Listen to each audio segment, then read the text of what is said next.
What's going on, everybody? Thank you guys so much for watching the show. Wanted to talk to you about our friends over at Prize Picks, the best place to win cash while watching sports. This app is really easy to use. You just pick more or less on a few player stats, and you could win up to 1,000 times your cash on a single lineup. Best of all, Prize Picks will give you $50 when you play your first $5 lineup. Win or lose, you'll get $50 for playing. Use the promo code PFF and download the app now.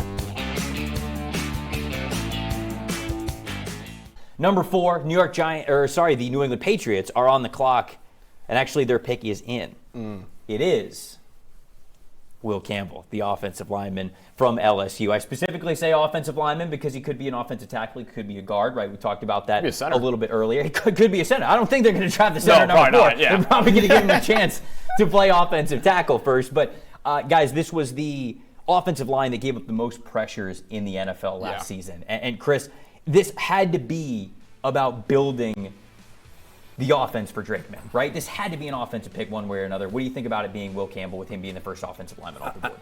I don't love it because I thought that while the offensive line group was a lot of first rounders, this is where I started feeling a little queasy about, do I really think Will Campbell is the 4th best player in this draft? It's not really, but their need was so desperate. I mean, we did their preseason game last year, and I can remember watching the tape and watching them in practice, and I go, is this really the New England Patriots offensive line? So I think they were boxed in to try to do some kind of deal. If I had the opportunity, I would have traded out of that pick at all costs, because I would have been just as happy with Mimbo or Banks or Surrey or one of the guys down the list at the tackle position. I wouldn't have wanted a tackle at 4, which is why I personally wouldn't have done this one. But their offensive line needs were so great, I understand. And it's worth mentioning, too, Mike Vrabel in a press conference has said Will Campbell is a left tackle to us. So he will be playing left tackle, I assume, for New England. Well, they don't draft him unless they think No, that. exactly.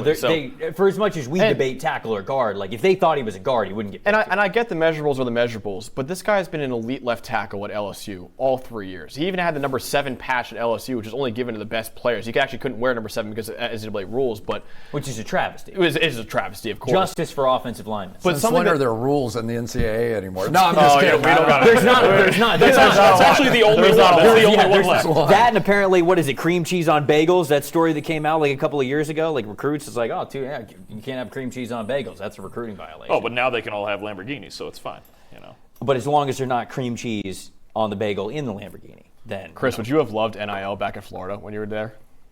That's a loaded question, and I love you for it. I remember, and this was like just a family friend, and we were all so tight about the rules and everything, and I got this guy tickets for the game. It was no big deal. They were like $5, and back in the day it was nothing, and he handed me like 2 $100 bills for these 2 tickets.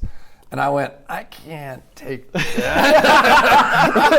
When you're in college, there's no way you can pass up 2 $100 bills. I lived on it for the whole year. Are you kidding me? Well, it was a lot easier back then when we didn't all have cameras in our pockets, right? Either. Yeah. Certainly no one had any proof of it. So you just get away with it back in the day. I've lived in Gainesville for a little bit. $200 can take you a long way. Oh man, you could live at the Purple Porpoise right there, baby. You did not have to leave. You guys' thoughts just on Will Campbell specifically going to this team. I want to talk to you, Dalton, because we did the NFL show the whole year, and it felt like every single week it was like, hey, Drake May is getting killed out there. And we knew that the Patriots season was over midway through the year, right? It was just about Drake May's development. And we figured that this was going to have to be the case for them. They went heavy on the defensive side of the football in free agency. How do you feel about them sticking at number 4? Because we even talked earlier today about them potentially trading down, like Chris was saying. Do you like them staying at number 4? Do you wish they would have found a trade partner to trade down? Because very clearly, not only did they like Will Campbell as an offensive tackle, they liked him a lot more than all of the other tackles to stick here at number 4. What do you think about that? And it's at least the advantage of picking that high that they get their pick of the litter, right? But I think as far as it goes with Campbell trying to trade down, it also takes 2 to tango, right? Yep. And you mentioned it. Maybe they think Campbell is just that much better than everybody else, or maybe they just go, you know what? The biggest hole on our team by far is left tackle, right? They need help at receiver, but they did go and get Stephon Diggs, and they have the young kids they drafted last year. They need an edge rusher, and this is a deep defensive line class. It's another example to me where if they have other needs at receiver, edge defender, running back, there's depth at all 3 of those spots in day 2 of this draft. I think there's less depth when you talk about, let's say, even getting into the 3rd round, outside of the top 50, I would say, for tackles. It's a little bit less, so you'd almost feel like they'd have to take one in the 2nd round there, and I think it's 37 that they're picking in the 2nd round. And we don't know. We don't know that Josh Connerly is going to be there. We don't know that Simmons will be there, or even Ariante Ursary, like you mentioned before. At least with this, they know who they're getting. They feel like this is the best offensive tackle in the class. Max mentioned it. He had a great career at LSU, no question. Great career, no question. Only gave up 2 sacks over the last 2 years combined against SEC competition.